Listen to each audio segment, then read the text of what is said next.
All right. So on this episode of the pod, I have David, I have Trevor. We talk about some of the things we don't like about sports, some of the things we hate about sports. So it's a fun list. And then we got final thought. The Eastern Conference and the Western Conference Finals are in full swing. Game 1, Pacers, Celtics yesterday. The Celtics saved themselves. The Pacers blew a great opportunity. On the other side, the West starts today. I'm excited for that. I'll do a full preview, things we've learned of the NBA playoffs so far on Friday's pod, so keep an eye out for that. We have Champions League coming in 2 weeks, the final. Toni Kroos, he announced his retirement, and so I'll do a thing for Tony on Friday's pod as well. But for this one, David, Trevor, things we hate about sports, things we don't like, full list, a little Usyk versus Fury as well, and the final thought, as always. So hope you enjoy it, and I will talk to you later. Here we go.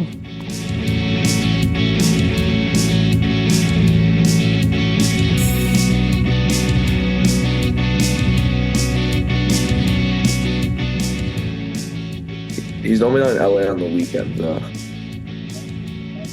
He's only available on the weekends? No, he's normally not in LA on the weekends. He normally goes home to his wife in the Valley. Oh, I see. Unless he might have. Because if he goes into camp, I think he stays down there. But like his normal schedule is that he'll get back from the Valley, go to the gym on Monday. He'll stay there throughout, and then he'll go to the gym early Friday morning, and then he'll go to the Valley Friday afternoon, and then stay there Saturday through Sunday, and then go back on Monday. I see. Because I think his wife was in Bakersfield, I think. Maybe it's somewhere over in the Valley. She was somewhere over in the Valley. You said Bakersfield? Yeah, I think Bakersfield. Bro, that's like... that's like almost like Central California. That's not like the Valley. No, but that's called the Valley up here, dude. That's what you gotta realize. I see. Yeah, that's not part of the Valley. I was thinking like Northridge, Van Nuys. You're thinking like San Fernando, like yeah. I'm thinking like LA Valley, and I'm like, no. This is like, yeah. Otherwise, that wouldn't be a problem because it'd be like, oh, he's close by. He's like what? 40 minutes yeah, away. That sounds like, oh, we can go to the Valley. No, but he's told me that is his wife originally from there? Like she's from somewhere up here? Yeah, I believe so. Yeah, so when Trevor and I say Valley, it's like, oh, we're thinking like Clovis, Bakersfield, Fresno. Yeah. Fake Valley, bigger Valley. What are you talking about? Come on now. LA forever, David. LA forever. I agree with you, but you got to realize. Oh, I'm not even gonna get into this. Get into it. You triggered me yesterday. I was like, get into it.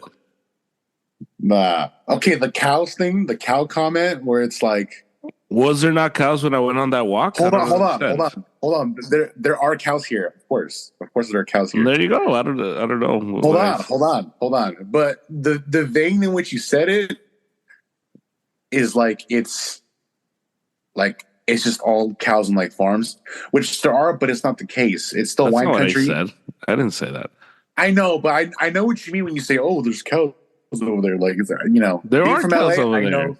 I know, but there's also like there's beach towns, there's beautiful hiking trails. It's very green, for sure. The way you talked about like Paso up here is the way people here talk about Bakersfield. It's like, oh, because that's literally all there is over there. So it's like, yeah, you know what I mean? You got cows and you got a beach. Cool.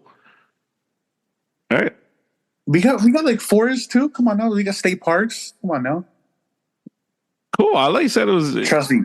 You live around. Come see these wineries on some of these hills and the slopes, and you're gonna be like, dang, no, it's nice. Like it's beautiful. I'm not saying it's ugly. I never said it was ugly. I just said you live around cows. That's all I If said. that's the criteria, then there's cows down in LA too, bro. There was a dairy farm in Norwalk when I grew up. There's cows there. What's up with that? I know, but if you and I go for a walk around where I live, we're not gonna run into a cow. We're not gonna like walk along like just like a herd of cows. It's not gonna happen. Hey, those cows are gonna be gone soon too, anyway. So they're gonna build. I think those properties got sold. They're gonna build them. They're starting to build a bunch of houses around here, like even more. So That sucks. I know. Like, remember I don't know if you remember, but there's like another nice field on the opposite end of where you guys went, and it's like by these factories, and it used to be like a nice big field of like cows where you could see, like on one side of the street was the factories sidewalks, and then the other side was like barbed wire fence and like cows. Yeah. And now it's like it's being turned into like apartment complexes, and I'm just like, wow. Just the traffic, because I'm like, because they're like changing up the roads now too, and I'm like, oh. So. Yeah. They put the roundabout though, so we can so the traffic's less with that roundabout. I do like the roundabout. The new roundabout is nice. But yeah. How was Dodger Stadium? Oh, it was cool. It was. I do have thoughts though. This is the thing I like. Okay, because the question you posed, like the list, was things we don't like in sports. Yeah, or we don't care about. Or things we don't care about. Okay. Yeah.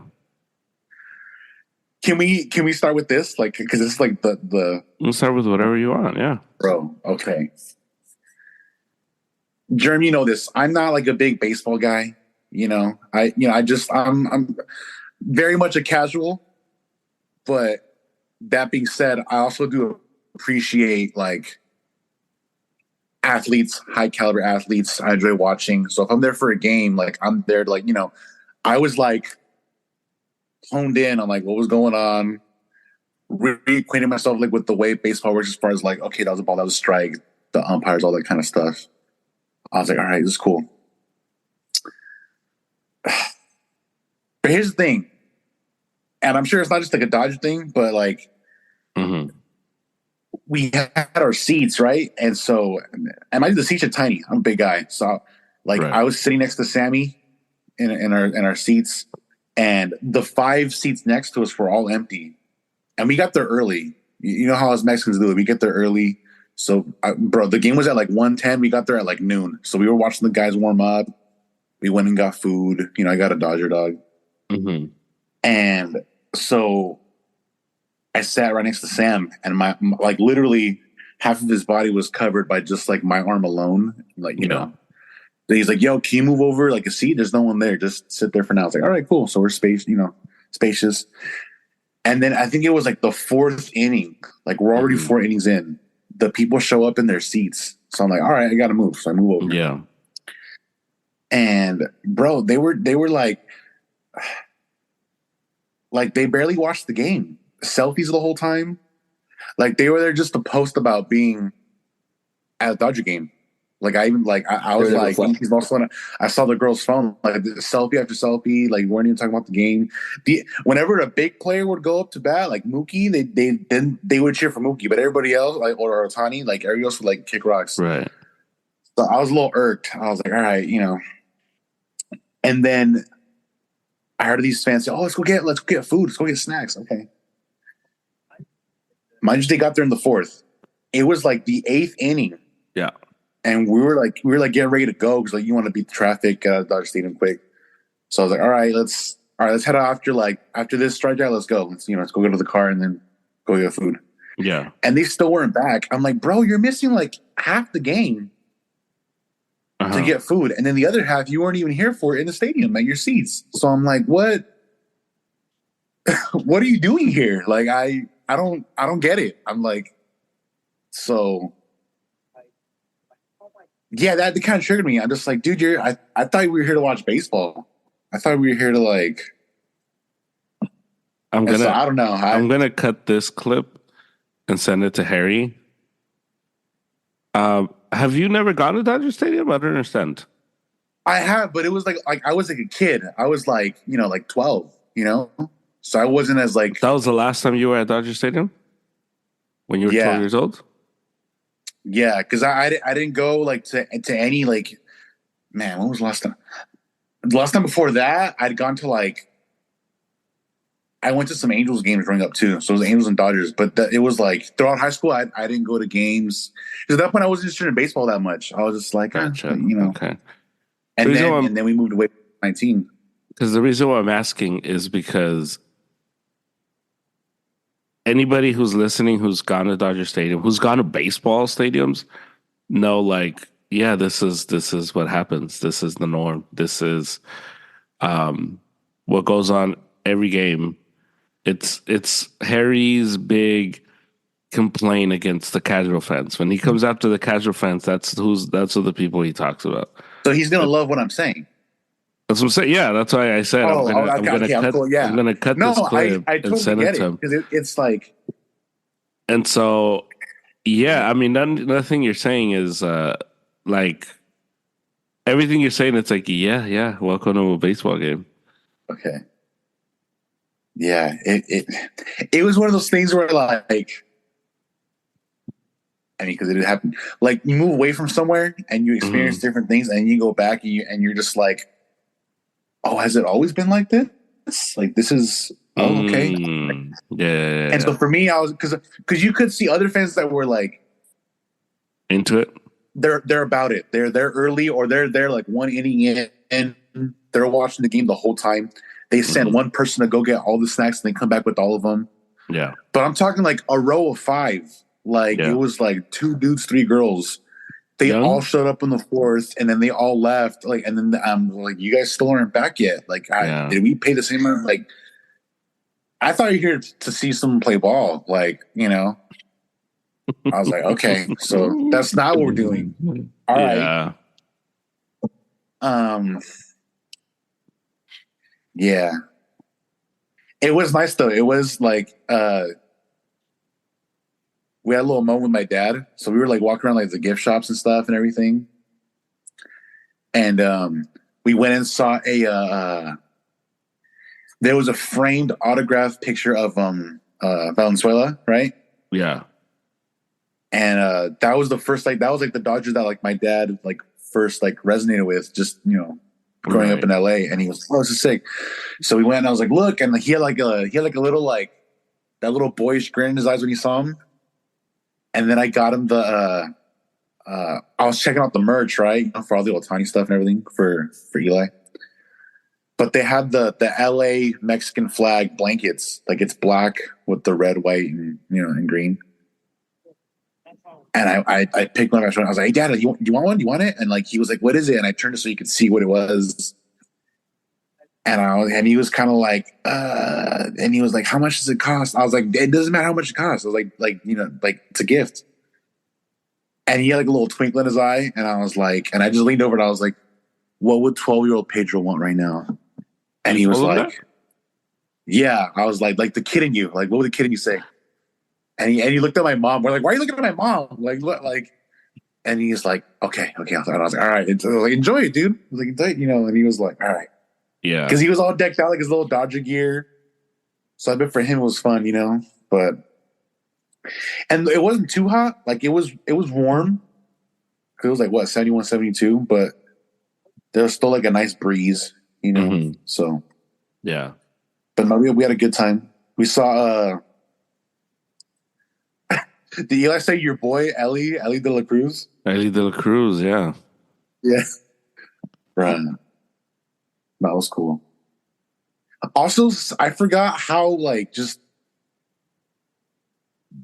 like big the state. Like anytime you go to a pro sports game, like just seeing the size of the field. Like I remember when I went to AT&T Stadium, I'm like, man, like this field, like this can't be the same size field that I played on like in high school. It just looks more grandiose. But seeing the players like throw when they were warming up, how far they were from each other, and they were just seamlessly throwing the ball. I'm like, damn, I can't make that throw. I'm like, not even at like full power, like just, and I'm like, man, and they're just like lounging, throwing the ball around. I'm like, man, okay, so. But no, but it was a good time, and the Otani love was real. All the fans that were there for him, I was like when he would bat. It was like all I looked for, like the pictures of him. I was like, dang. So But that was a good time. Who'd they play? The Reds. Oh, okay. Yeah. Cincinnati, right? From Cincinnati? Those are from Cincinnati Reds. But yeah, that was a good time. Yeah, I mean that's the. I think the thing with those type of fans, even though the super diehard baseball guy hates those people, you need those people. So, because those people are gonna spend money, those people are gonna like buy tickets if they bought tickets. Right, by the merge, you know. And so as much as the diehard hates them, you need them, and I think that's the harsh reality of all this. Like baseball isn't marketing to Harry or myself because we're gonna watch no matter what. They're marketing to you guys, and I think that's the reality. So what you get is you get people that go to the game, don't care about the game, don't just want to take the picture, put on Instagram, tag Dodger Stadium, and keep it moving. You get that at at the Laker games Oh, too. of course. So I think it's just a byproduct of what goes on. So, but you need those people. You know, like every industry needs those people. Like the gym needs a person that signs up in January and doesn't go for the rest of the year, but they're too lazy / embarrassed to go cancel their membership. But you need that person to pay their dues so that you're right there. The pump numbers, but I'd be like, look how many memberships we have. Yeah, we know that for sure. Oh no, yeah, bro. That's how we get paid. Where we work, there have been people that come in, and we've been there for a couple of years now. But people come in sometimes and like they check in, and I'm like, oh, are you new here? And they're like, no, I've been a member for like 10 years, and I'm like, I've never seen you. And they're like, oh yeah, I don't come that often. And I'm just like, that makes sense. Like I'm here like all the time and I've never seen you. Right. Yeah. I mean, it's just, they come like once every like 5 years and it's like, okay. It's just the reality of it, you know, it's just the way it goes. Yeah. So, but Dodger Stadium's nice. Yeah. No, that's good. Cool. It's a good experience. Did you guys want to do a little Fury Usyk before we get into our list?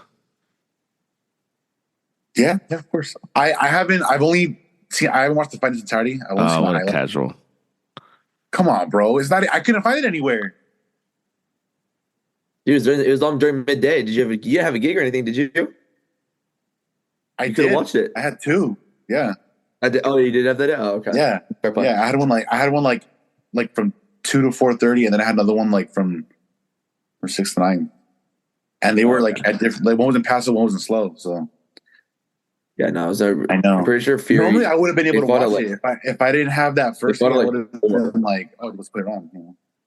They fought at like 4, I think, our time. Yeah, it was like a 4. I think it was like 4 because JID started rapping in the middle of the show. JID. If you saw that, Germ. Did you watch it? Did you watch the entire pay-per-view?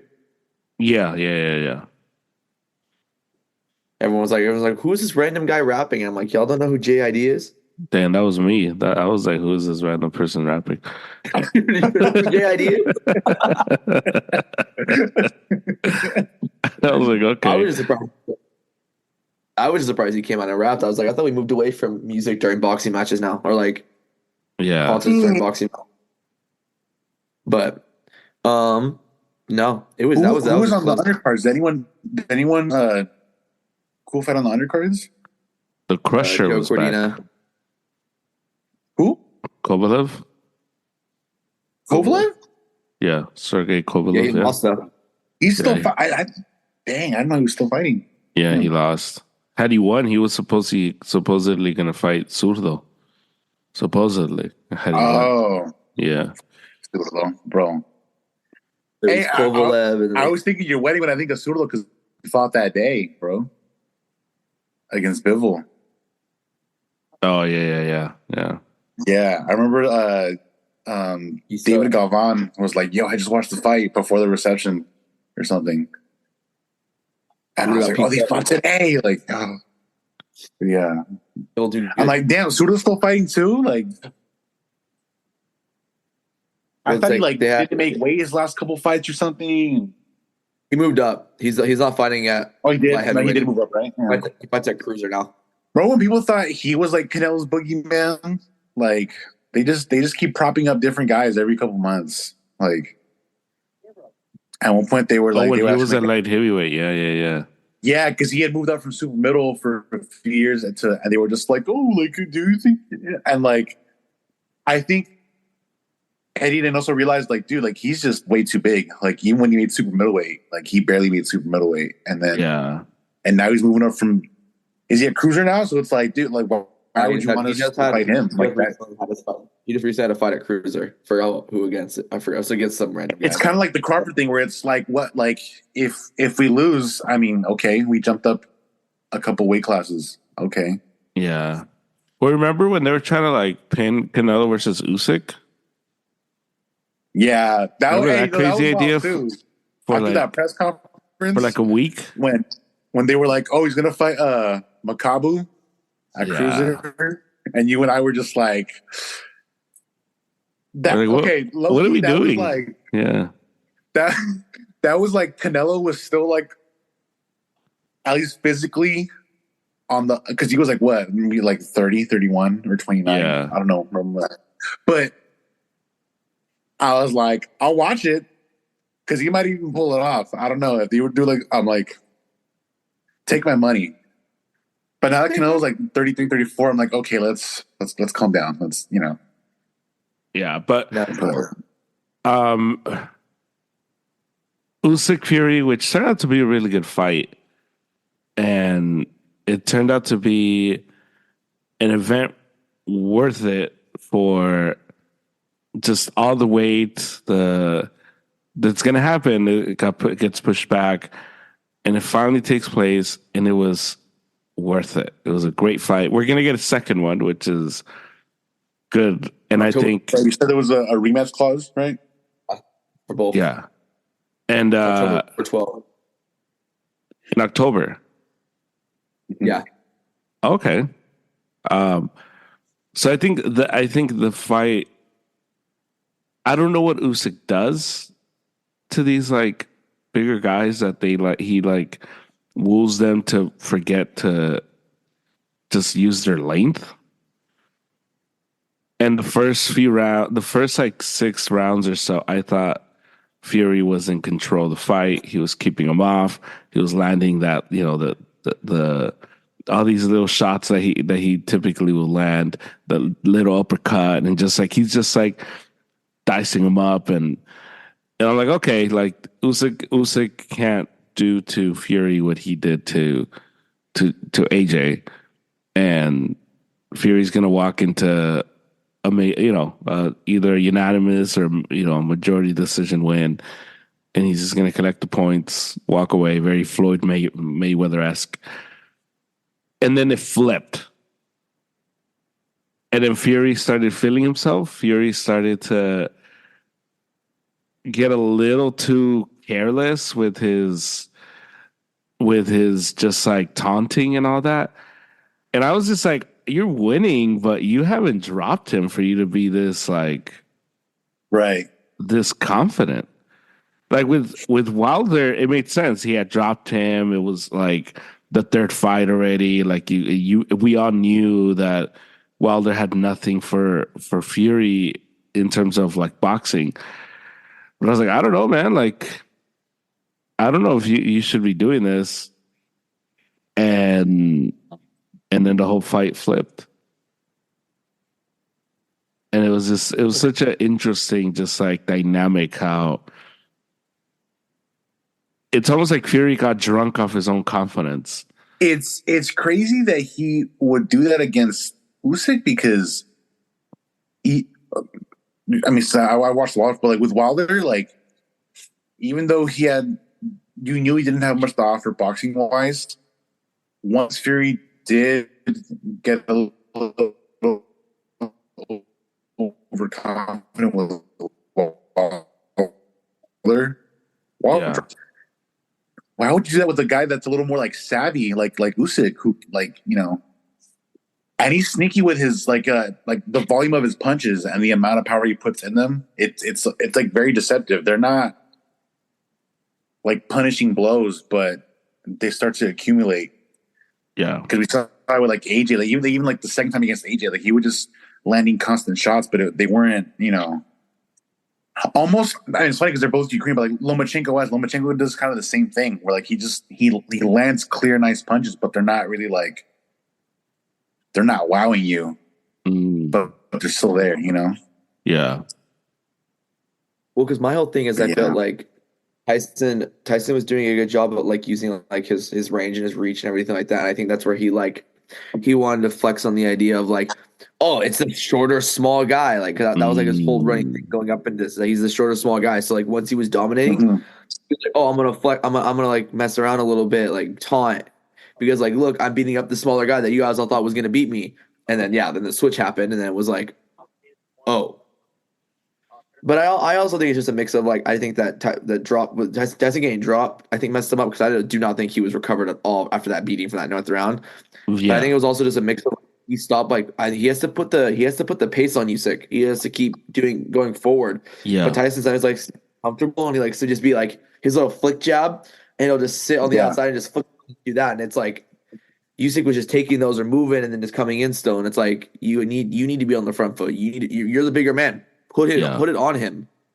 Don't let him get started. That's how I saw it. Which makes me wonder in the second fight if we get almost like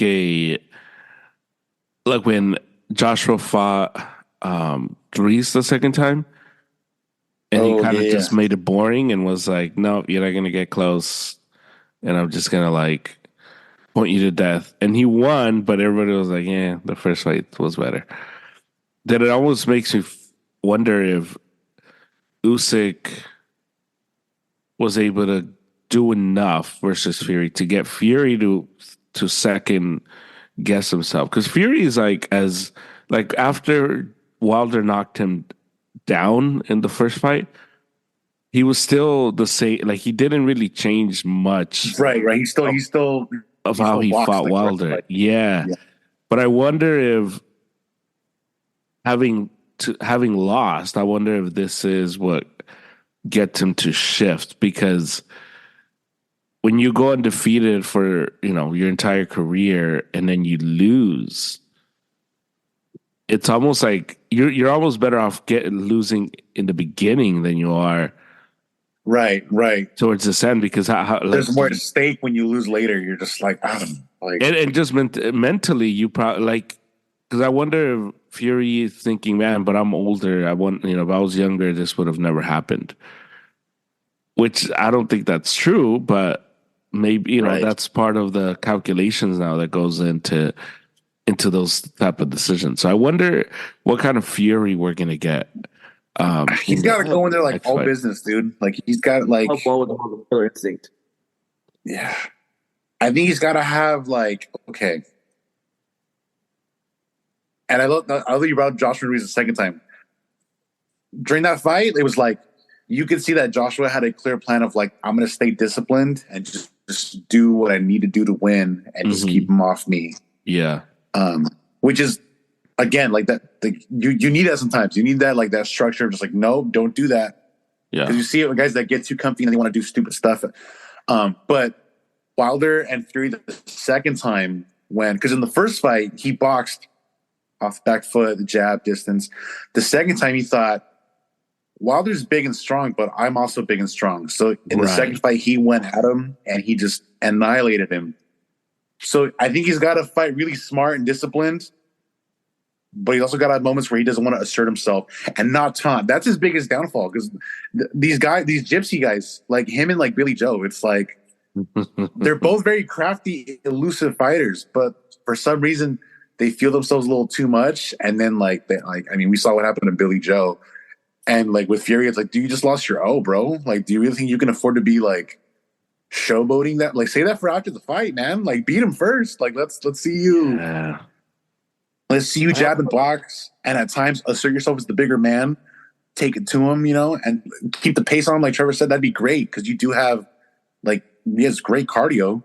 Yeah. So it's like that's the fear I hope to see. Like just like disciplined, like business like all right, and like I do have what it takes to beat this guy. I was beating this guy, and I got to go and get my title back. Yeah. No, but who knows? Like I said, he likes to have a good time in there. And that's his thing. Like when he got knocked out against Wilder, I was like, dude, you could have easily made this like a Joshua Ruiz 2 fight. Like you could have easily but you wanted to engage, and he got dropped. He's playing with fire. Which I mean, he could engage, but I think, like Trevor said, he has to be the one pushing the pace, pushing it. Yeah, it can't be that you can't counterpunch a guy like Usyk. Yeah, you can't do that. Yeah, it's a lot like Canelo Benavidez. Canelo's gonna have to push the pace in that fight. You can't let Benavidez. You can't counterpunch him, because eventually his power will probably wear you down. And that's what I saw. Like eventually Usyk's resiliency just was enough. And you just had to survive. And Fury was going to let you in. Fury was going to allow you because he was going to get careless. Especially because I'm pretty sure they were telling him, like, you're winning this fight. You're up. Yeah. So he needs a new corner. Trevor that Fury's corner is very there's 3 guys talking at once.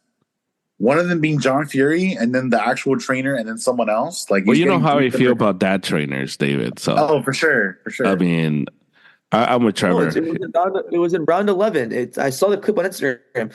It's Andy Tree, Shane, not Shane Mosley. I was gonna say Sugar Kronk Hill, John Fury, and they're all saying stuff to him, and Sugar Hill is getting overshadowed by Andy and John because John is just screaming, "You're a fighting family! You're a fighting family! Job!" Total hype man. Like him and Teofimo Senior are sipping the same dudes. We're like, can you guys just I'm like, settle down? And then because there's 3 people getting at that dude. It's like, dude, it's like what's Tyson gonna listen to? Like if he can't even hear his own coach when you're in there, his actual trainer being actual trainer, and your dad just yelling at you because he's right here. His dad was like, if I'm in the corner, it's Sugar Hill's here, Andy Tree's here, and then John's back here, just yelling in your ear, and it's you can't that. There needs to be some organization. That's annoying. Yeah, but I think it's too late for that. I don't think he's getting. It's part of the image. Like John Fury headbutted that dude before the fight. Well, he got rid of John Fury for some reason, because that's the reason why his son Tommy lose to Jake Paul and almost lost to KSI. From he's not a good Virgil Ortiz, right? Because his dad's his trainer, and he's like, I know what you mean about the dad trainers. He's like, you got to realize there are also some good dads, and they're just getting overshadowed by the bad dads. Because he had weight issues, he had health issues making weight. Yeah. And he was like, my dad's the one that actually, people were saying, oh, I bet your dad wanted you to make 147. That's why you got sick. And he's like, actually, no, my dad wanted me to move up because he knew I was having trouble making weight. And everyone else wanted me to still make 147. So he's like, don't paint all the dads with the same brush. They're not all Teofimo Seniors and John Fury's. He's like, every now and then you get a Virgil Ortiz Senior that still wants the best for his son, is reasonable. So I mean there's exceptions to everything, but by and large I think I'm down on the dad trainers. That was the case. Remember that Andre Ward interview where he was like just bashing Canelo like recently? Yeah. So before all that crap he was saying, he was talking about how his dad got him into boxing because his dad had been like a heavyweight boxer. And he was like, my dad had the self-awareness to know he couldn't be my trainer because he would get too emotionally invested and he wouldn't be like he'd be too biased or he'd be too angry when he wouldn't listen to him in training. He's like, I just wouldn't be able to train you. It wouldn't be productive. So his dad was the one that took it upon him. So let's go get you a good trainer. And then they found is it Virgil Hunter, right? So let's go find you like a nice trainer that will actually be unbiased and like train you up the right way. Because I can't do it. Because he would be like the typical other dads, like just all screaming and angry and just, you know, inspirational quotes. So yeah, John Free's got to go, but it's too late. You're right.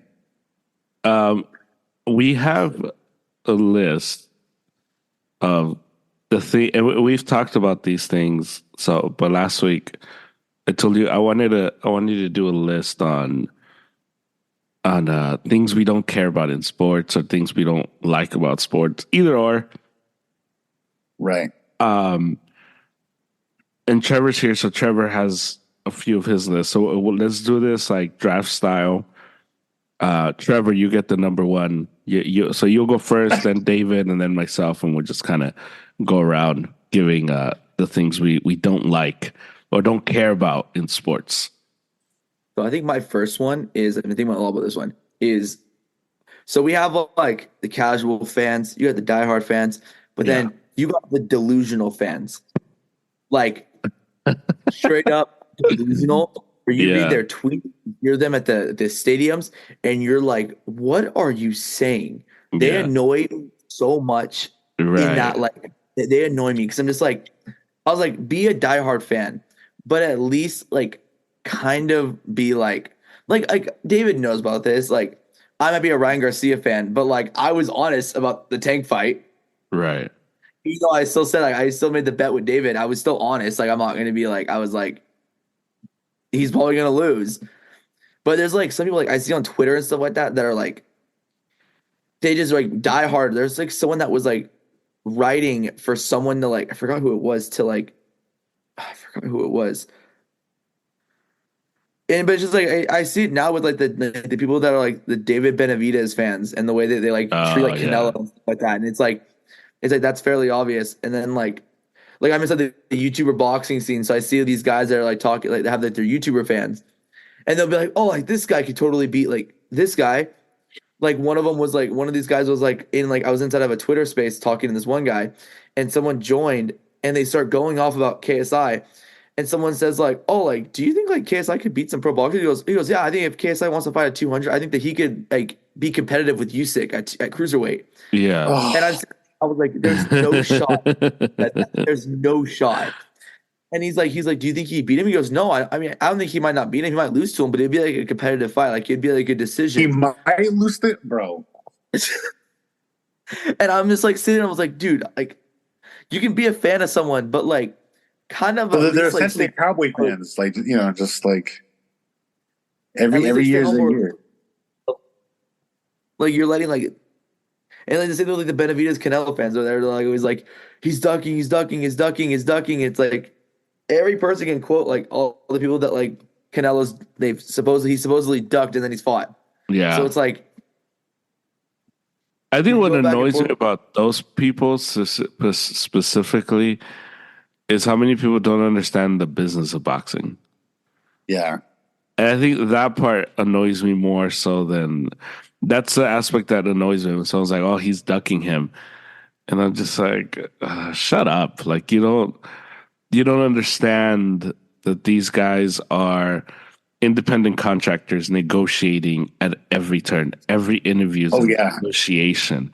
So if they ask Canelo, hey, would you fight Benavidez? He's always going to say yes. When Stephen A asked him, when are you fighting? He's like, I'll fight him right after I fight Munguia. I'll fight him the same day. Bring him on. Because that's what he's going to say. But when it comes down to it, He's gonna say, "Well, okay, well, who do you want next? Well, I gotta talk You to my gotta take care of team. me. We Yeah. gotta talk to my team. We gotta see. We're gonna, look at our options. Gonna rest, spend some time with my family." That is a negotiation right there. Because if right there he says, "I'm gonna fight. I'm gonna fight Benavidez no matter what," he just cost himself money. So it's why when he did the whole Triple G thing, the Triple G fight was signed, sealed, and delivered. So it's why he was able to say, "My friend, you're next," because it was signed, sealed, and delivered. Like, so I Because think that that part. contract was probably already signed. Like they had already That's what I'm discussed saying. It was details. already Yeah. signed, sealed. Yeah. It was good to go. So that part annoys me. Just how many people don't understand. There's a build up to this, and it's why like when people are like, "Oh, Canelo says he wants 200 million to fight Benavidez," I'm like, "Yeah, because he probably wants to walk away with like 150, 125." But you say 200, and it's like, do we not know how to negotiate here? Like you start off really high Yeah. because Oh yeah, really yeah. what you want You gotta is like, oversell. You gotta like yeah, yeah. If I want, Yeah, $3 lowball. raise, I'm gonna ask for a $6 raise. And then if they're like, "Hey, you know what? $6, that's too steep." and then they're like, We can well, I go. could do 4. You're like, oh, I'll take 4. Yeah, Yeah, we're sure. like, you know what? Yeah. 4 is fair. And you 4. have Yeah, to yeah. you have to act like, all right, I gave a little, All you gave a right. little. It's just the way it go. Like, so Yeah. that bugs me. But anyway, yeah, I'm with you, Trevor. That makes sense. Oh, dude, same thing with gigs. You're like, how much do you want to get paid? Like we're aiming for like, let's say 1,200. You're like, you do 1,800. I'm like, oh, we can do 1,500. All right, all right, cool. All right, we'll do it. Yeah, We'll do it. Yeah. That's how I felt about like Like I still do feel that, but like Rams fans, just like all the new Rams fans are just like just delusional. I'm just like, oh, come on, guys. yeah, Please. But yeah. Delusional. German, you up fans. or am I That's up? a good one. Europe. Okay. I'm starting to get tired of refs and the lack of accountability, like just the Okay. power tripping sometimes. Yeah. Right. And it ranges everywhere from, I'm talking like I think you said this, I do this in soccer now, but or like in basketball you said it takes too long, but like when they can now challenge you can challenge calls and they really take a long time, which I think is cool overall. But yeah, sure, you gotta streamline it and like give them like an allotted time to figure it out, and then be like, boom, if you don't have an answer by then, like just so. But yeah, I wish with sports all across there was some kind of accountability with the refs with some of these calls or like missed calls where it's like, dude, did you really not see that? Yeah. But I've also seen refs where like there's a clip, I think it's NBA, or even no, it's NBA, but like the ref is talking to someone, right? And then a player from behind like lightly grazes them from behind, like not even like intentionally touching them. Yeah. They're And just the ref walking turns by. around and they just, oh my God, you touched me. Like you're out of the game. And it's like, bro, we just want to watch the game. I don't care if they like tapped you when they walked by you. Like that warrants an ejection, and no one's checking. I'm sorry. I think they're out of control. They're just all over. Just these refs that just like really influence the outcomes of some of these games because you're just like, they're bad at their job and no one can even like question them. Yeah. Or they're in their feelings and they're just like, I saw a clip too of like a little league game and a catcher caught a pop-up, and after he caught the pop-up, he like celebrated a little bit. Yeah. And the umpire was like, you're out of here. Granted, I don't know what happened before that, but I'm like, dude, he just put up his fist like, yeah, I got him out. And it's like, well, baseball is the worst, but yeah. But yeah, the taunting rules in most sports, it's like, okay, you got to draw a line where like there has to be a standard, because I'm seeing penalties for just like in the Super Bowl with the Bucks. I think it was a Winfield. Yeah. He gave like the player like, and that's a penalty. I'm like, come on, this is soft. Tyreek. Yeah, this is soft, bro. What are we doing here? So these refs, someone's got to like reel them in, and just I don't know. I don't know who will do it, but I'm putting it out there, like in the universe, like someone, please help us out. Yeah. The number one for me, I don't care about drafts. I don't care who gets drafted where. Like, I don't care to watch. I'll read the name later. I don't like going to graduations for a reason. Like, I'll go if you invite me because it's your big moment. I'll go. But let's be real. Like, I'm going for you. I'm not going to listen to like a list of like 1,000 names being said. All the other names, yeah. And that's how I feel with the draft. Like, people that like are crazy about the draft, and it's like, you could get that same list like as it's happening. You don't have to watch 8 hours of a draft. Like, you Yeah. don't have to do that. Like, you could live your life and get the names, and guess what? It's going to be the same effect Yeah. because they're going to ask the guy, "Hey, how do you feel?" And they're all going to say, "I'm just thankful. I can't wait to get working. Can't wait to get bring a Super Bowl to the city." You're like, okay, This cool. this team just got a good player, blah blah blah blah." Like, it's like, bro, like, okay, fine, like, and congrats to those guys that get like drafted. But I'm talking just like as a person watching, like, why do we spend so much time watching that? I don't understand. Yeah. The only thing I've ever seen of like any sort of like drafts, because I don't really watch those type of sports, just not my sports, it's not my cup of tea. But I saw that you guys probably don't know the TikToker like streamer guy Sketch, the what up Yeah. brother? Yeah. He did like the Texans draft, Right. and I like right. saw it. I like saw it, and I was like, that's it. That's all a draft is. That's all it is. Yeah. You He just just, like, say, he just walked out and he did like his little intro, like, what up, brother? And then he just said some name and everyone like started screaming in the crowd, and that was it. And I Yeah. was like, Yeah. Yeah. I was like, that's literally what everyone came out here to like, and maybe paid money for to come out here. Yes, and just it is insane. It is. watch I don't understand it. I don't get it. I just, I could warrant like okay, say you when I was like really young, I would watch the draft. I'm talking like 14, 15 when I was first getting into football. yeah. And then after that, I was like, all right, I'm over it, And then a couple years later, I remember like me and Aaron and some other friends went to a Buffalo Wild Wings during the draft. And that was like, we were like eating and talking.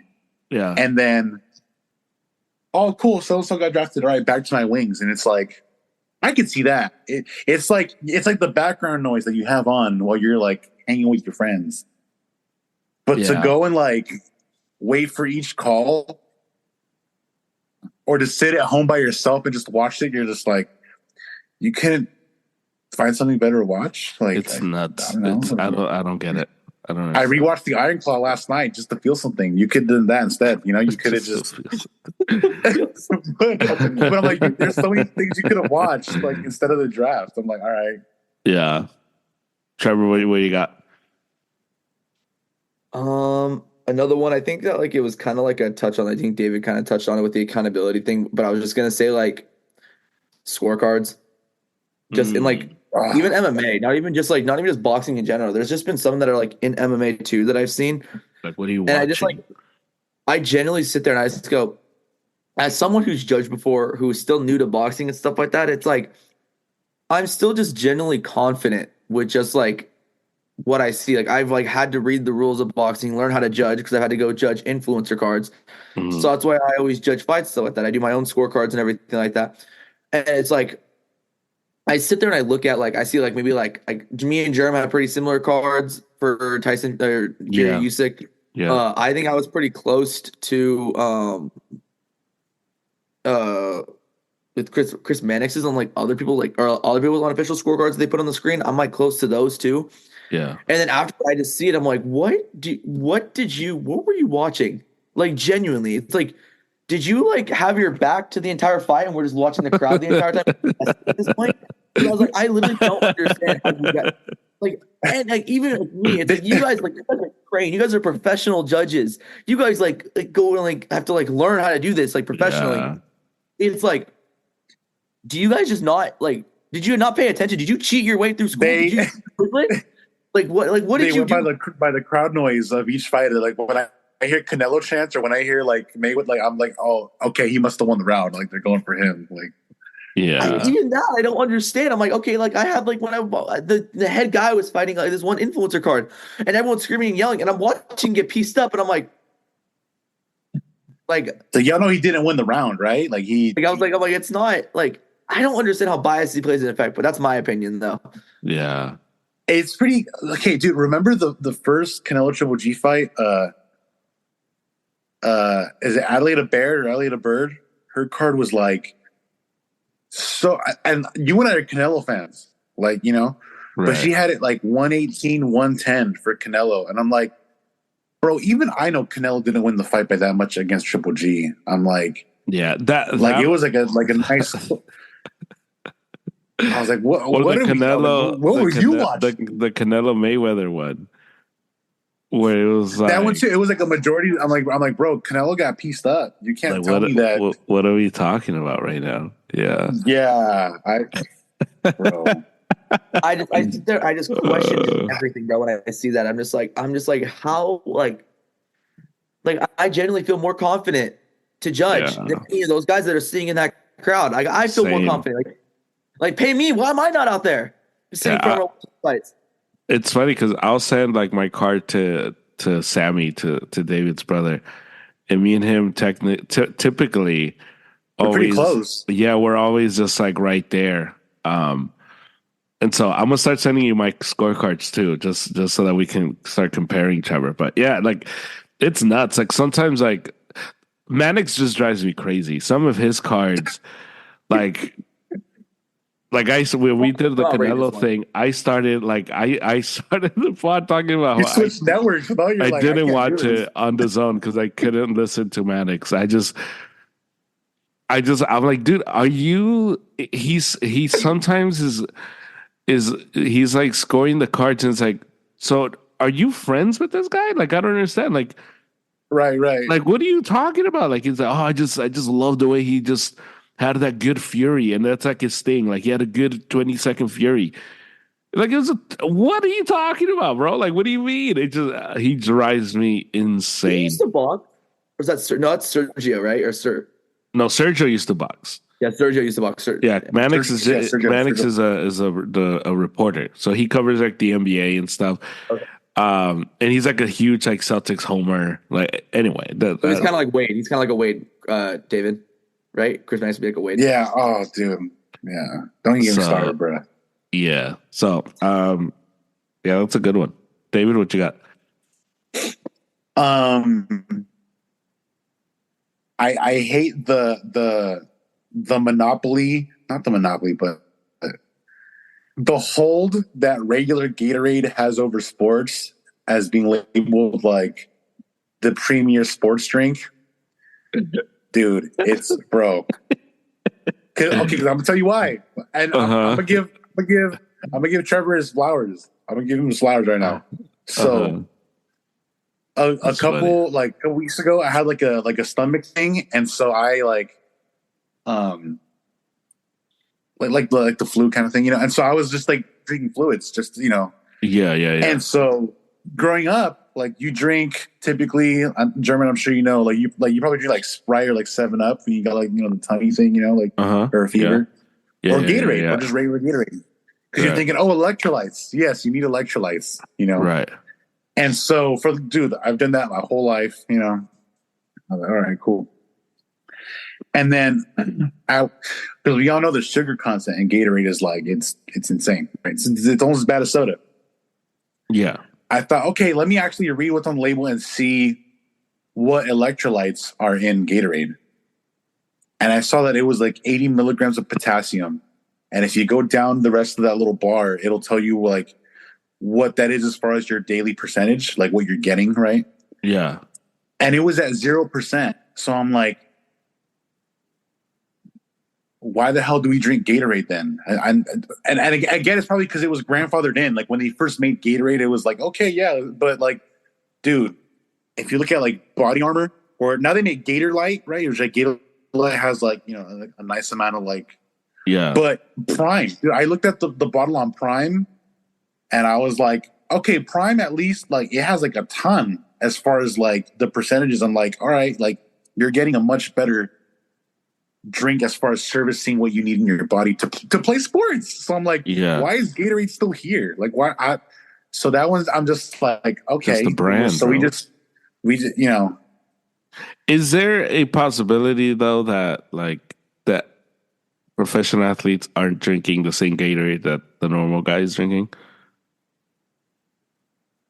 I don't know. I mean, I don't know because Like, I've been drinking Gator Light now because like Gator Light's out. no, It's way better for you than like the Gatorade. It's just like normal Gatorades. They're just loaded with sugar, and they're just like they don't have enough potassium and magnesium. It's mostly just like sodium and then the sugar, and then it's a lot of food dyes. and that's like, it. And I'm just like, then why do we I love like that Red it's 40. okay? At least with Coke, like Coke, we talked about Coke and Pepsi the other day. Yeah. It's purely on like taste, right? And so with Coke being like the number one, I'm like, I respect it. Right. We're there for the taste, you know? Oh, but Gatorade doesn't even have the taste lockdown like that. Is that what you're saying?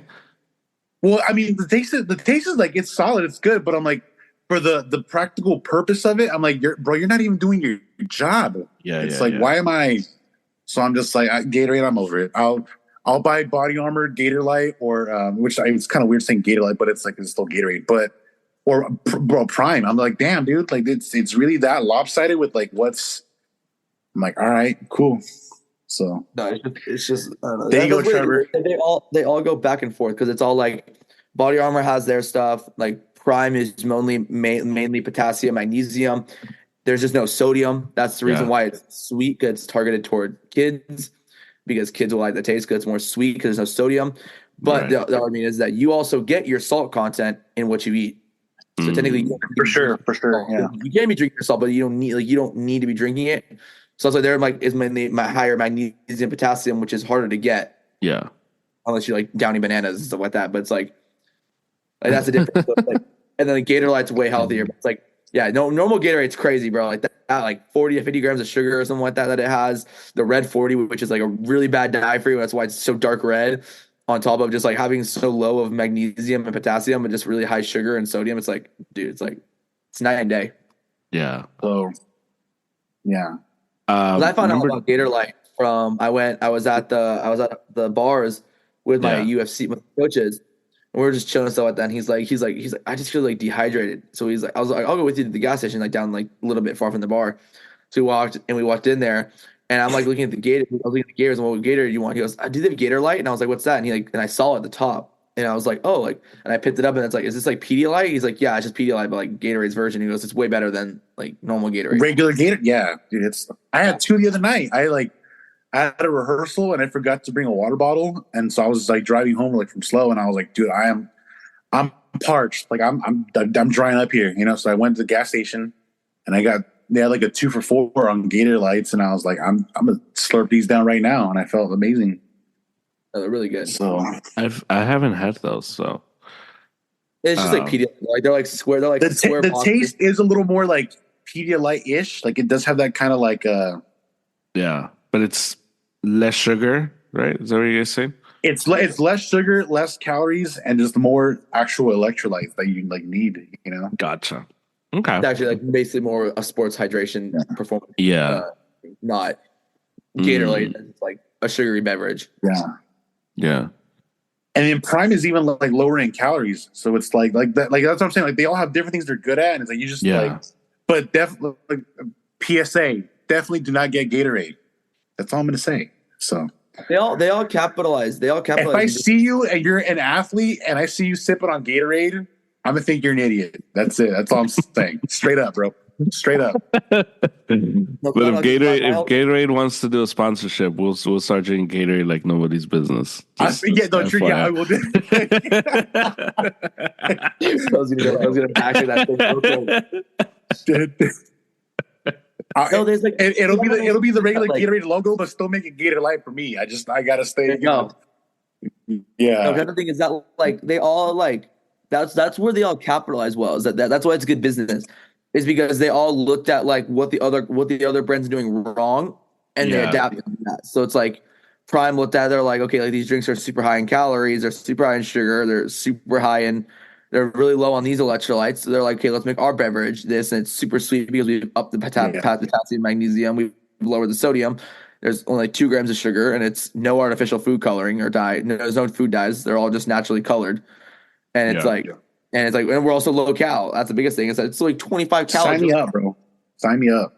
I know. Sam just tried them. Sam was saying that. Sam just tried them all. Hey, what flavor is the Dodger one? What is that? It's Ice Pop. They rebranded it. It's Ice Pop. Okay, because when we were at the stadium, someone in front of us had a.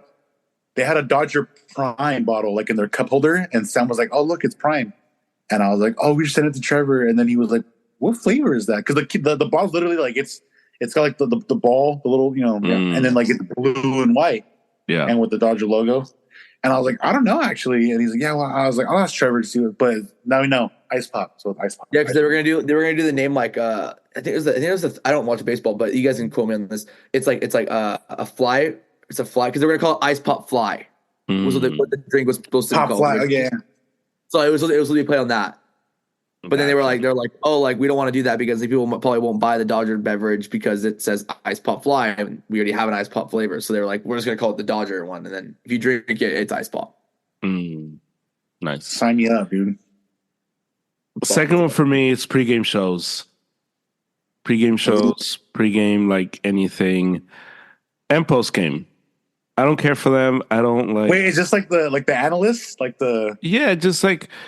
Because they do the pre-fight, the post-fight. They do this for all the sports. Where they have the pre, the post. I get why those shows are there. I just don't care for it. I don't care for those shows. Like people are like sad that like Inside the NBA with Chuck and all those guys might be gone, and I'm just like, I guess like I just want to watch the game. Like I turn on the game when it tells me, like, because it'll be like, oh, the game starts at 5, but coverage starts at 4:30.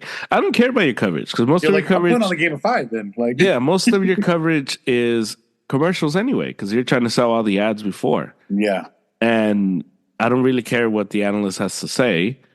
I just want to watch the game. That's all I care about. So yeah, that's I don't care for pregame shows, postgame shows. So if Inside the NBA is gone. Like, all right. I know people are going to be I get that. Yeah. But I'm just like, all right, cool. It's yeah. I was going to say, like, shout out to, never mind. Like, I got to check with the shout outs apparently. What's up? But, okay, for you, does that, does that also stem from the fact that most of the people that are analysts on these shows are former players who just, you can tell they don't even watch the games. Like they're just kind of like, I mean, that's part of it, but even some of the analysts, like I was watching like the actual, I saw it on, somebody put it on Twitter, the Knicks Pacers game 7. And it was like, all the analysts were pretty much rooting for the Knicks. And it was just like, dude, like you're supposed to be, I have no problem with you having your teams you root for. Right. But you have to be able to speak just... You have to be like partial. You have to be unbiased. Yeah, you have to be able to do that. Like I am... There's no secret that I am a 49er fan. But if I have to like talk about Rams Lions, I'm not going to be like, well, the Rams suck and I hate them, so they're going to lose. Right. No, like, yeah, just like, the total like come on, right. Like what are we doing? And that's what they do. And I'm just like, this is garbage. Like if I want to hear that kind of commentary, I'll turn on like Rams Twitter and like chime in. Yeah, exactly. It's just like, well, what is this? Like, and it's why like in boxing, I love the HBO because those guys were amazing. And the guy who's like really good now, Sean Porter. When Sean Porter is on a broadcast, he is partial, and he like, even though he's fought some guys, he's like just really good at like breaking down. He's like really, really good. I don't know. He even like gives them their flowers. Like, oh, look, he's really good at this. Yeah. Where Timothy Bradley is awful. Timothy Bradley, like if he doesn't like, and it's weird because Timothy Bradley and Andre Ward, there's like this weird bias to like if it's like a black fighter fighting against a non-black fighter, they are super pro the black fighter, which whatever, it is what it is. But I'm just like, I don't know, man. Like as the analyst, I think you should kind of be more partial. Even if you like the guy more, you need to. Well, it's like you said, it's like you can still root for your guy, but it's like if the opponent does a good job, you got to be like, hey man, hats off to him. Like he fought a great fight. He won the fight. Yeah, like the gotta, fight. What was his name? Saturday night. What was his name? Oh my god, the Mexican guy. He fought the Ukrainian guy from Ukraine. Barrios. Barrios. No. That's what. Did he fight the tall guy that Tank beat once? Right? Yeah. Are you talking about this Saturday? So. Yeah. This past Saturday. No, Was it Mario Barrios? No. No. He was at 135, and it was like for the interim title, and he lost it. I forgot the guy's name. I know what you're talking about. It was one of the earlier fights in the Tyson Usyk, wasn't it? No, it was at night. Oh, was at night? Oh. Yeah. Vaquero? Yeah. Navarrete. Vaquero. Oh, yes. Okay. And Navarrete lost. Bradley and the other guy were like on Navarrete, and I'm like, dude, he looks awful. And like he was wild because he's a wild fighter, and he's like, oh, but this is what he does. This is what he does, and he just has the power. And the other fighter was just like there, and he like nothing was really hurting him like that. They're like, this is what he does. It's coming, and you're like, what the hell are you watching, bro? Like, what are you talking about? Like, but it was clearly like Navarrete is a bigger name. If he wins, it's good for ESPN. It's good for the whole thing. Right. So it's like they're backing Navarrete. And I'm like, gotta sucker in those Mexican fans to like, and like, bro, and it's weird because like, bro, we're watching, bro. Like, we got it. We're here. Like, you don't need to prop up Navarrete for us. Like, Navarrete's fine. He's very flawed. But he's fine. He's fun. Whatever. So I you can miss me with that. Trevor, do you got a split? Yeah, I got train, bro. I got training at 10. Okay, all right. Trevor, we'll talk to you later. German, okay. I got one more, but we can still keep going. But yeah. We'll talk to you later. I'll see you in a bit. I'm gonna head to the gym after we finish here. But all right, Trevor. I'll see you. Adios. Okay. This is the last one I have written, unless I can think of other ones later on. But this is one where I'm just like, and it's across all sports, but in particular in this sport, and it even caused like a moment of like just despair and anguish in our homes. But no, you're laughing now, but once I say what it is, you're gonna be like, I'm laughing at the word choice, despair. Okay, and anguish. Dude, mourning and gnashing of teeth in Mexican households. Flopping culture in all sports. Flopping culture. Okay, yeah. Whether it's football, baseball, but specifically soccer, like the no era penal thing, it's just like, it's just in soccer, it's just very like I even asked my dad, I'm like, it's really like ingrained in the culture of the sport. Yeah. But now even in football, you'll see guys that like they get tapped. I think it's worse in basketball, but they put on like that Oscar-worthy performance where and I'm like, bro, you didn't even get tapped like that. Well, McCaffrey did it as a joke against the Eagles, and I thought it was hilarious. And even the Manning brothers gave him some heat over. I've seen like linemen do it, and it can be kind of funny where like they just like because they're big guys, right? And they just see like in football, I think it's a joke. I always think they're messing around. Yeah, but maybe they're not. I don't know. But in basketball too, it's the worst in basketball. It's worse in basketball than it is in soccer. Because I don't know if I would agree. I don't know. I think I might be biased though. I think it's just as bad in both because I've seen guys like where they get like a classic in both sports. They'll get hit in one area, but they'll grab another part of their body, and I'm like, guys, we can see that on camera. You know what it is though? I think because in soccer the referee is better about it. Oh, do they like kind of call it out when it's not really like bro, like in soccer, if you like, there's you get a yellow card for diving. Oh, so you see that NBA? Like, so take notes. Like, that's what I think. Like, and in soccer, you get a lot of moments where it's like, the guy goes down, he's grabbing his leg, and you see the referee be like, no, get up, let's go.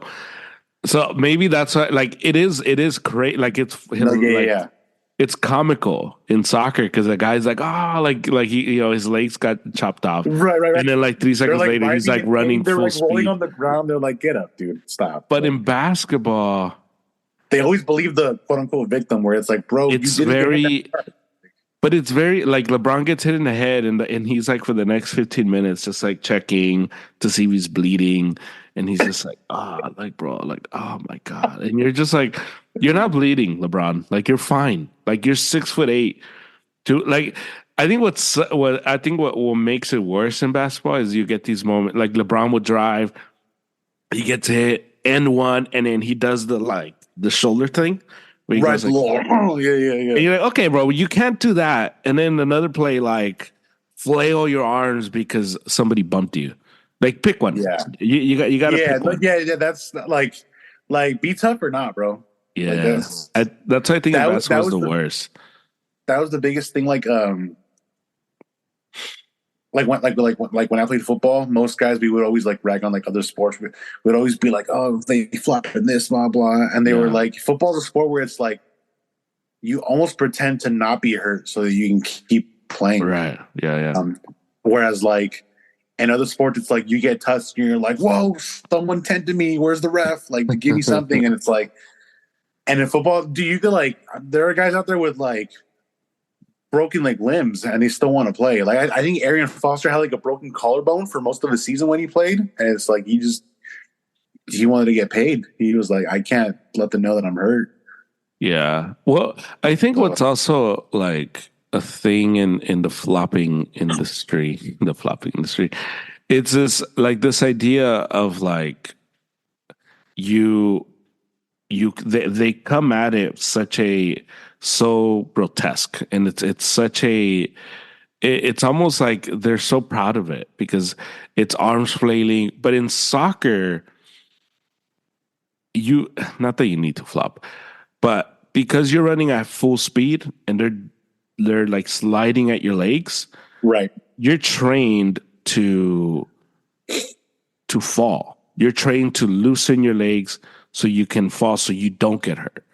Right. Because yeah. there's been moments like Cuauhtemoc Blanco had like a crazy knee injury where he goes and he planted and somebody just slid into his leg, shattered it.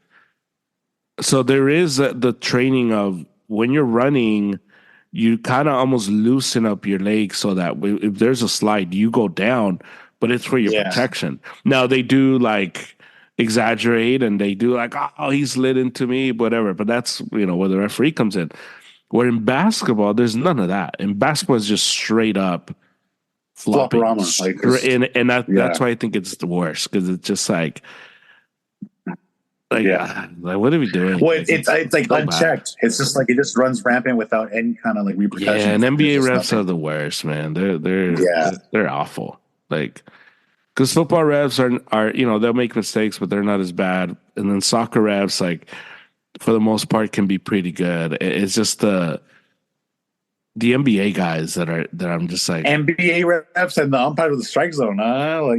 Yeah. Well, the problem with the strike zone is that it's subjective and it shouldn't be subjective. Yeah.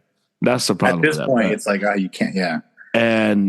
But with the NBA, like it's so bad sometimes that I'm just like, man, like if we were to come out that the NBA is rigged, I wouldn't be surprised. Yeah. It wouldn't be shocking because of how bad, like, it is sometimes so bad that you're just like, there is no way you missed that call. Like, how do you miss that call? Like, so sometimes it just gets to the point where you're just like, I don't know, like, how did you miss that? Like, was that on purpose? Right. So, yeah. Yeah, that's that part is but yeah, flopping, that's a good one. Well, yeah. The third one for me, documentaries where the athlete is the executive producer for the most part. I don't care for those. Some of them are good, some of them are fine. Like The Last Dance, good, but The Last Dance was more so Jordan owned all the material and it was Jordan who had to say, okay, you can use it. So that makes sense. But whenever you get this, like, watch, like Paul George had one. Paul George, his documentary, like this is going to be a puff piece. He's going to look great. He's not going to answer any tough questions. I don't care for this. And there's a lot of those where these athletes are they have their media companies now, so they're producing their version of whatever Right. documentary. It's like I don't really. I want an independent person to do a documentary where you get the real scope, where you get the real thing, and they're going to ask the real questions. So yeah, I don't care for that. Don't care for those mockumentaries. Those are not real documentaries. That's a good one, dude. That's like, 'cause it really makes me appreciate. It's funny. When you said that, I was like, "Oh, dude, I'm thinking of like just people that get like just they conduct like just very generic interviews like before or after games, like those like on the field analysts." And it's just dude, like you can think of a better question to ask them, like or like, you know, how do you feel in this moment? At press conferences too, I'll be like, "You're there in person, and this is what you wanted to ask them," and I'm just like, okay, that's and you get paid for this, bro. Yeah, it's bad. The fourth one, the character of the athlete, the morality of the athlete. Like an athlete does something, and it's like, oh my god, you root for that guy. You know this guy does this. You're like, bro, he's not my friend. Like I don't know him. He's not my family member. Right. Like, he wears the jersey of the team I like. So, therefore, I like him. And once he stops wearing the jersey, then he becomes another regular guy. But these people that are just like, I used to root for them, but then I couldn't after they brought this person because they're just awful. And you're like, okay, like you see that with music too, where it's just like is that your friend? I don't understand. Like, yeah, like with music too. Like you get the people are like, I don't listen to Michael Jackson anymore. And you're like, okay, like you're better, like you're morally superior because you don't listen to, or the R. Kelly people, like, oh, I can't listen to R. Kelly anymore. And you're just like, you do know that doesn't make you complicit to what he did. Like his music is different from who the person that he is. Like, and then even the like the because some people will be like with music, they'll be like, oh, I don't want to stream the music because like I'm like financially supporting, like I'm like they're gonna make money off me. And like with Michael's a good example where I'm like, bro, he's dead. Like, I don't know who's getting that money now. It might be his kids. I don't know, but I'm just like, he's gone. Like so it's like let me like go shake ass to Thriller. Like back off. Just even with R. Kelly, like he's in jail. Like he's not seeing any of that money. You're like, bro, he's cooked. Like he's like done, whoever bought his music, that's who's getting the money. Like it's fine. Right. Which most of the time ends up being like the executive, like in the label. So it's like they're getting the money anyway. Like no matter where. It's just so weird, man. It's a weird like thing that people have towards this like this like idea that they have to back up the morality of somebody that they don't even know. And it's like I don't know them. Like why should like we've talked about this with Canelo. People are like, oh, he has like a bunch of kids. I was gonna say like, that's not my deal. I'm not saying Canelo's like an awesome man and he's a role model. Like if you think he's a role model, then you're the problem. There's something wrong with you. Like you shouldn't look up to somebody you don't know. Right. And that's the part that's weird. Or the like, it happened with Kobe when the whole like rape allegations came out. Right. Yeah. We're like, oh man, I can't support Kobe anymore. And you're just like, what does that even mean? Like, I don't understand. Like, dude, it's just weird. It's a weird like thing. We feel like we have this connection to these people that like you don't even know. There was a guy like at church, and I'll tell you his name later. But at Ebenezer, and like when Kobe retired, like that was the first thing that this guy brought up, and I'm just like, bro, like I'm just like, and on the opposite end, I had another teacher who a professor, Laker fan, right, and she's older, she's like 60s, 70s, and so she when Kobe retired, or even when he well, no, this is when he passed away. When he passed away, she did like a long post just like reflecting on like his career. Yeah. And she's like, granted, we didn't know like the true person, right? As like how he is, like at home or whatever. But it's even then, it's like we saw him grow up from a certain perspective from the time he was like 18, 19 until now. And so seeing the player had the successes, the bad times too, right? The allegations, he was like, he's a human being. Like it's gonna happen with everybody. Like we all have moments that we're not proud of. And she's like, but seeing him become the man that he became before he passed, she was just like, as if we're gonna judge on like those outer things that happen that are bad, it's like you also got to look at the good things that he's like. It's what's like you. And that can't makes be the whole sense thing to me. That makes know? sense to me. Yeah. Yeah. It's like with the way, no matter how you want to see it, it's like, all right, well, like you can at least see that he has like a wife and kids, and it looks like his wife and kids love him. So it's like you got to take that with a grain of salt, just the way you take all the other things with a grain of salt. And like, I think the part also, like, if we're gonna, like, he clearly fought to keep his marriage. He fought for his marriage not to. So whatever, how, like, what, we don't know, but he clearly fought for it because they didn't get divorced. So yeah, man. That part, when people get all like weird about character, I'm like, bro, you don't even know that guy, bro. Yeah. Granted, I know this one has a place in the sport, but as a kid, it always just like there's a line where like it's too excessive, but like fighting in the clinch, where it's just like a clear tactic to just like avoid getting like whooped on. Yeah. And so I know it has a purpose, like almost like you said, like in soccer, like you got to learn to fall. You got to learn how to like, you know, and you see it in football too, with like someone like Gronk. It's like, Gronk, you got to learn how to fall, bro, because your body's just falling apart. Yeah. So it's just like, so the clinching, it's like, I get it. I know why it's there, but I'm just like, I'd like to see more refs call out guys when the clinching is just like super, where it's like, bro, you're probably just gonna get beat then if you're gonna keep doing this. Like, why are you even here then? If you're just gonna be hugging the whole fight, right? And just go out on your shield, bro. Like, I don't know. So the clinching, I was always just like, especially when it's excessive. I agree. Number 5 for me, preseason games. Don't care for them. If you buy tickets to watch a preseason game, you're a loser. I'm saying that now. Like, it's a waste of money. Like, the teams do it because they know the people are going to go buy, like, tickets and stuff. It's a money grab because the games mean nothing. Nobody keeps those stats. Right. Nobody cares about that. It's warm-up. It's rehearsal. And even worse than a rehearsal, because at least a rehearsal, you're getting...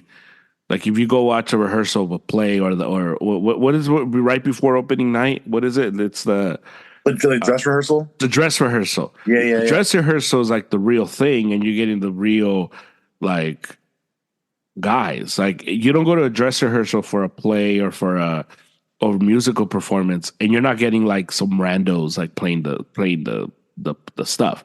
You're getting the real people playing the thing because it's like. You know, this is the final practice. You go to a preseason game and you want to go watch like Mahomes. You ain't getting Mahomes. Mahomes might not even be on the stadium.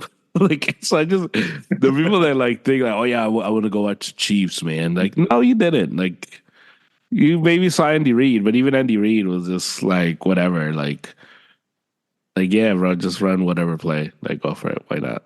So yeah, that preseason games. Number 6, jersey upgrades. So people get crazy over jerseys, like Harry. Like, all right, cool, bro. Like, like he like he'll go out and buy a new one just to be like, I had. No. He has opinions like every time there's like a jersey that comes out. Yeah. Oh, gotcha. And I'm just like, I don't know. Like, I don't care. Like, whatever. Doesn't matter. Right. Yeah. Like. But I also don't buy like jerseys whole, like, money anymore. grab thing too, where it's like we're just making merch for the sake of saying we have merch. And Oh, this is a new one. It's like, no, I see that, dude. Okay, because seeing all like the Dodger gear and like the prices, I'm just like, it's a lot. I bought a Dodger dog and like the beer just to say like I got a Dodger dog and a beer. Just the standard Dodger Stadium visit. You get a hot dog.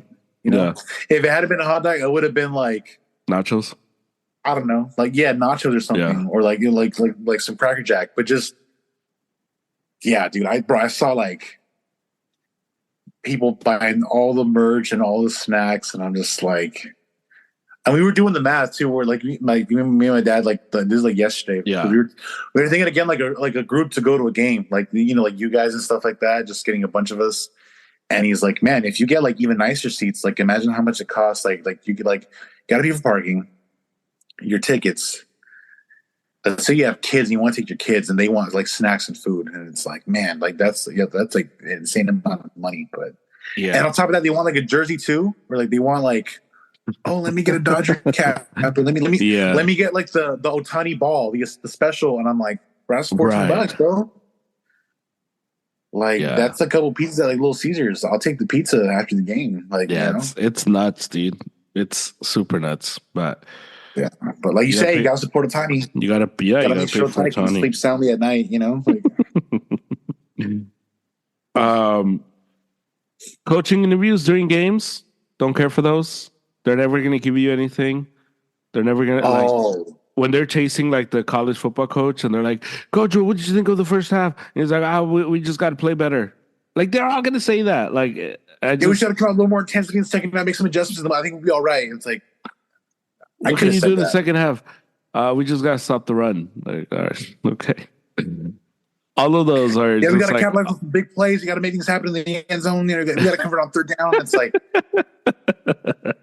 So what every team has to do to win games most of the time. Like, okay. And then in the NBA, they do like the coaching one, right? Like at the end of the first quarter, and then they interview the other coach at the start of the fourth quarter, and you're just like, they're saying nothing. Like, what can you do to stop Luka tonight? We just got to keep making it tough for him. Like, all right, cool. I thought you were going to try to make it easy. Like, oh, you're going to try to make it tough? All right, thank you for that. It just doesn't make it. They clearly don't want to do it. But it's just like, who is this for? Like, who's watching this and then like, oh man, I just can't wait to hear what the coach is going to say at the end, the start of the second. As he quarter. runs into the tunnel to address his team, and it's like it just doesn't make any. I talked to Kyle Shanahan, and Kyle Shanahan told me he let me know that. Yeah, he's really happy, or he just not. He doesn't like. You're like, I could have told you that. You didn't have to talk to Kyle Shanahan. Like I could have told you. I'm watching the game. I'm not happy. Like I just don't understand. Like, leave him alone. Ask me that, and let him go adjust the team. Like let him do the actual work, and then. See, I think the move is to ask a coordinator. Ooh, because the coordinator is not going to talk to the team. The coordinator is watching, and you would ask, "Hey, what do you got to do?" And I think there you might get the nuggets because now that guy isn't trying to like gatekeep information. That guy is just like some random dude. You're like, hey, like, what do you think? Like, like whatever. You might get it. You might, especially if you're dealing with a team that's not like super cohesive. Like if you're talking to a Patriots guy, you're getting nothing. Back when Belichick was the guy, but if you're talking to another coach, another team where like it's like wild, you might get some like whoa, this guy said, the quarterback sucks right now. They might bench him in the second half. You're like, whoa, all right, like that's something. But those are bad. And the last one, fantasy sports. Like when they're like, this guy had the best fantasy day. Nobody cares. Oh, okay. That's I was gonna say like you get the ticker at the bottom where you're watching the game. They make that connection. Yeah. Fantasy leaders for today, and you're like, no, but nobody. Who cares? Like, It's like make that a separate channel. Like just have that. Like just whoever wants to watch that, like go for it. But yeah. I don't care like who had the most like fantasy points. I'm just trying to watch the game, bro. Like I don't know. Like I know how much my team got. Like I can check the app and how much I got. Like I don't need you to tell me that. Like The fantasy coverage is like out of control. It's out of control. Dang. Okay. Like it's a community. It's a niche community. It's a fun community. I play fantasy sports. It's not even a like bashing on fantasy sports. It's just like I don't need it on the TV like that. Yeah. I don't care for it. I don't care. Like, I don't even like to talk about my fantasy team because it's like nobody cares for that, bro. Like, it's like the guy who tells you like, oh man, you should see my roster in FIFA, bro. Like in FIFA, dude, I got like an amazing, like nobody cares. Like, shut up. Like, nobody cares for how you were able to team up like Ronaldo and Messi. Have you seen that clip of like Bill Burr and Bill Maher? Like, Yeah. where he's like, you're like that guy that has a fantasy team and thinks he could be a real GM in life, bro. Like, just stop. Like, it's a game. Like, you're playing a game. He's like, just, oh my gosh. Yeah. Oh, It's ridiculous. So those are the 8 things I don't care about or don't like about sports. Those are your list, Trevor. Yeah. dude. Um. I like what you said earlier about you brought up like the administration aspect and business aspect in boxing that people don't talk about. Yeah. And I wish that side was discussed more, because then you have a lot of moments where a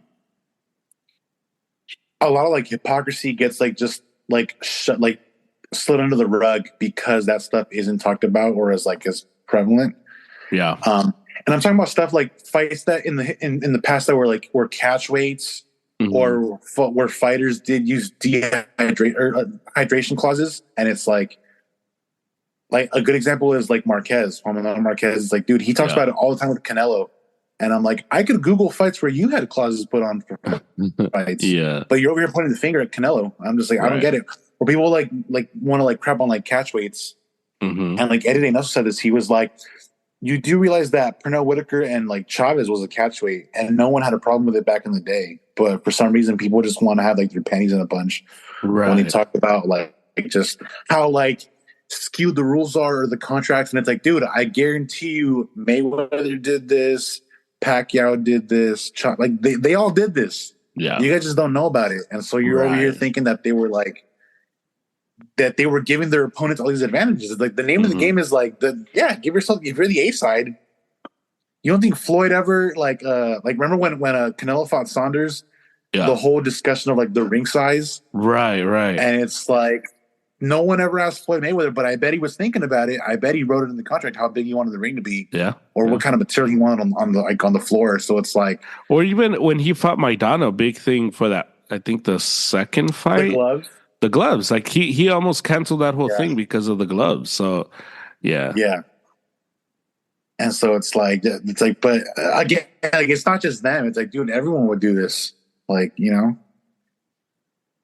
And so they want to put like the main big guys that do, they want to put them under this microscope. But it's like, dude, I guarantee you, like, so and so was thinking about this, or they put this in the contract as far as like rehydrating. Yeah. So, but yeah, that's annoying. Yeah, for sure. You have anything for final thought? Final thought. Let's see.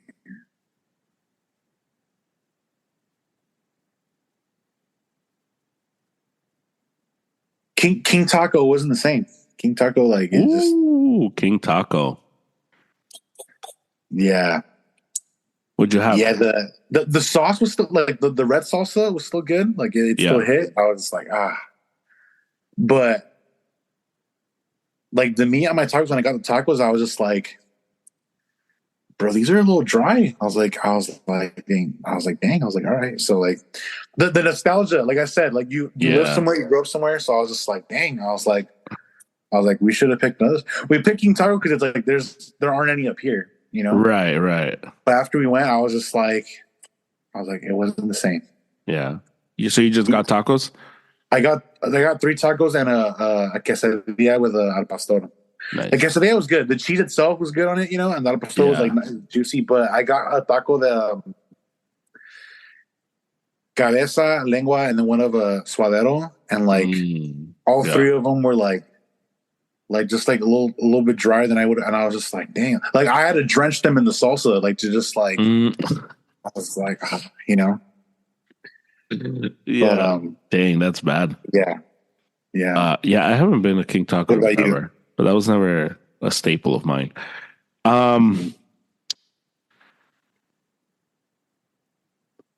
Did Costco ruin the return policy for everybody?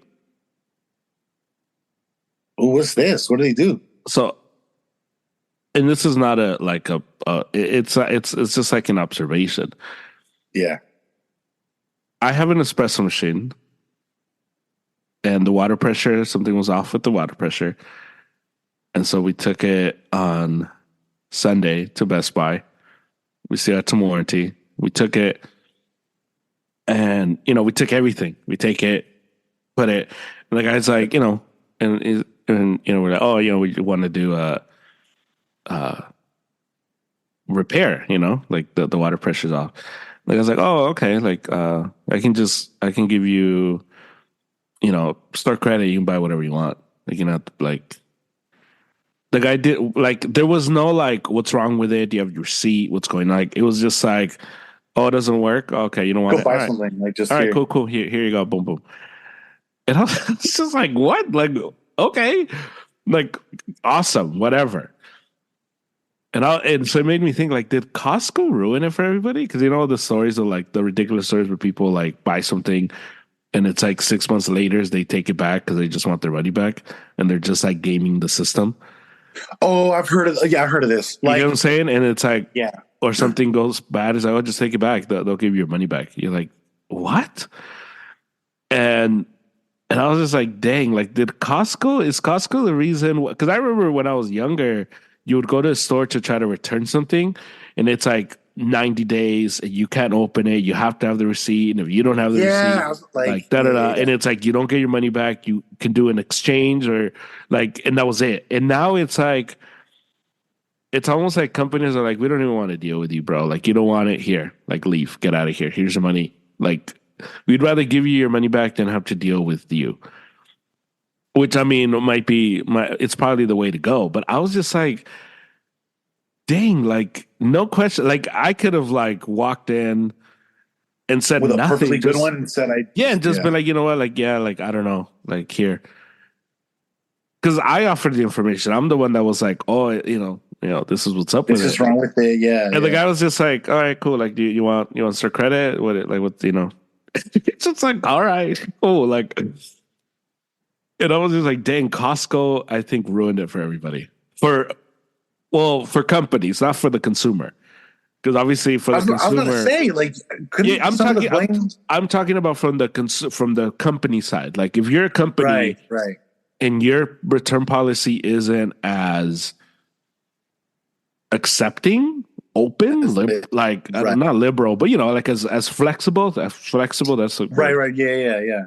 As Costco or somebody, you're almost like out of luck. Like, because Amazon's very similar. Amazon, you can put like, I don't want it anymore. Right. And it's like, why not? Being that like they can afford the ball like that. They're just like, all right, dude, cool. I don't want to hear you like, yeah, I don't want you to rip my employee apart. So just leave. Like, here, take the money. Yeah, and I was just like, because if you're a small business, you can't do that. You're just like, oh, dude. Like with Angel, like we're talking about Angel with like the flooring thing. Yeah, and he was like, well, I went and cleaned it. And it's like, for him, it's like, it's a point of pride to be like, oh, I'm gonna go and But I bet if the guy would have hired some like schmuck company, they would have been like, great, bro, we'll just redo the floor then. Like, just you want us to go over $500? Right? Yes. Oh yeah, cool. Yeah. It's like, yeah. Shout out to Triumph. Try them out. Sponsor of this pod. Triumph. Hit them up. But yeah, I was just astounded. I was just like, what? Like, I mean, cool. Again, for the consumer, works out. But I was just thinking, like, if you have a company and like, that's like, because I saw it at Starbucks and I worked at Starbucks. Yeah. You could walk in and be like, yeah, this drink doesn't taste the same as it tasted last time. Whatever the hell that means. Like, I don't have your taste buds. Yeah, you're like, yeah. Like, what if you just brush your teeth and that's, or you were eating gum or you were eating something, and that's why the drink is not what it's not tasting the same way. But you could walk into Starbucks. People would walk into Starbucks and be like, "Hey, like this drink doesn't taste the same as it did last time when I got it," and you're just like, "All right, what was it?" And you just remake it, no questions asked, nothing. Dude, Or like, "Oh, you know what? I don't my like it. gosh. I don't like this drink," and you just like would make them a new one, and it's just the way it was. Like, and at Starbucks they call it making the moment right, and it's just like, what? Like that? It's almost. And obviously, you had the people who knew that, so they would go and they'd be like, "I don't like They'd it," abuse. Yeah. and so what we would do is we would take their drink. You're like, "Oh, you don't like this one? All right," and then you would dump it, and then they'd, so because there was like this customer specifically who was like Wow. tried to game the system, and you would take his drink. You're like, "Oh, but like, can I just keep it?" I keep that one. And you're just like, "Well, you no, don't like like it. I thought you didn't like it. Yeah. Like I thought it didn't taste it. Like, why would you want to keep this crap drink? I'll make you a good one." Um, and eventually he stopped like coming as frequently. He caught on that. You guys are caught on. Like, yeah, but I was just like, I kid you not, bro. It's I worked at crazy. McDonald's, yeah, and I was like on my lunch. I was just chilling at one of the tables, and I could hear what was going on in the drive-thru. right, There was a lady. yeah. I guess she had come through the drive-thru, and then she came back. And her complaint was that her fillet of fish was cold when she got it. Oh, Right? okay. Like, Yeah, not cold, but just like it wasn't it wasn't hot like enough. freshly hot. Like it had just gone from like hot like to room temp, like tepid, Right. And so the GM, she was there, and she was okay. Like she was like, "Can we see the sandwich?" And she was like, "Well, I ate it. And I want a new one." And so I was like, "Bro, she better not get a sandwich now." Bro, on my life, dude. And yeah, no backbone. My manager's like, "All right, we'll make you a new one right now." And I'm like, "How? She ate the sandwich." I'm like, no. I was like, what are we doing, guys? See, What are we doing, dude? see, but that is one of those. That's one of those. You would rather. Right. You would And rather McDonald's can afford, like, bro, they're rolling in the bed. Yeah, it's like we can give her sure. another sandwich, and she's out of our drive-through, and we don't have to deal with her, or we can fight with her and make this like a 30-minute thing where everybody feels like upset. Yeah. Everyone's day is ruined. Like, yeah, so I get it, but I just was like astonished that I was able to walk in with the espresso machine. Something was wrong with it, so I wasn't gaming the system, but I could have walked in and just been like, "Here, like, I don't know what's wrong with it." They would have given me, and I could have like bought whatever. You would have gotten the same reaction from the guy. Okay, cool. Like, and I was just like, "Dang!" Like Costco really did. Like they set that bar. Yeah, and then my sister was like, "Yeah, Nordstrom, you can take some stuff back." She's like, "Up to like almost like 10 years." I'm like, "What?" She's like, "Yeah, like just." I'm like, "That is nuts." So if you're that person, if you're taking something back 10 years later, like get a grip. You suck, dude. Like, come on, like what are we doing? Yeah. So yeah. That's the final thought. Dang. I hadn't thought of that. That's like, yeah, because we just and we just at Starbucks we were just making you drink, and I'm like the fillet of fish lady. Oh my gosh, I'm like, bro. I was like, where's the spine? There's no backbone here. Like, just oh my god, dude. All right, I ate it, but you got to trust me. Yeah, you're like, where's the sandwich? It's gone. And we're like, dude. Or we had some people too that would that's ridiculous. say you're in the drive-through and say you had a big order. That, sometimes they park your car to get your order out. They just walk it out to you. And there was one lady that I remember. She would come through all the time. And occasionally, if your order was going to take a long time, and we were like really slammed, the GM would be like, you know what, like here's a coupon for like next time you come back, like free quarter pounder, like on the house, Right. you know, just enjoy it. This lady would come so often that she would just start, whenever she would get parked, she'd be like, can I get that coupon? And we were just like, bro, like we need an extra 30 seconds to get your nuggets. Like, we don't need to give you the coupon every time you come in. Like, So like if you're telling me to park, we're like, I need that if coupon. if it takes 15 minutes to make your food, well, but it's like we just need an extra minute to like keep the times low. And I'm like, and then, but it was just automatic. Can I get that coupon then? And we're like, bro, the food's almost ready. Relax. Like, yeah, man, it's the awesome, bro. Like, oh man. It's funny now because I don't work in right. Yeah, now it's like in the time I'm sure it's like, what the hell is wrong with you? Like, yeah. Oh, dude, are you serious right now? Yeah.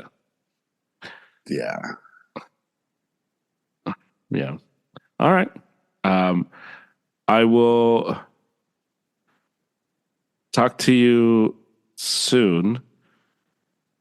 I feel like we're doing it once a week, but it feels like so much longer. Like it does now. Yeah, we would occasionally try to do between. at least twice a week. Like just We gotta get back on that. But shout out to Trevor. Thanks to him for joining us for a little bit. Yes. And we'll see if Canelo gets announced soon, huh? We'll see what he says. Oh, I wanted to ask Trevor because he's, and I hope it's wrong, but he's adamant. He's like, dude, he's really buying into the whole the Turk guy, the Saudi guy that wants to make. Oh yeah. He's like, Crawford. it's gonna happen, and I'm like, bro, Crawford's fighting soon, isn't he? Isn't he fighting? Like, Yeah. And so I'm like, do you really think Canelo's gonna just wait to make a fight? Like, he's gonna fight in September. I'm pretty sure he's gonna fight in September. Yeah. So it's like I don't know. I don't see it. I don't know. Yeah, me neither. Yeah. All right. I'll talk to you later.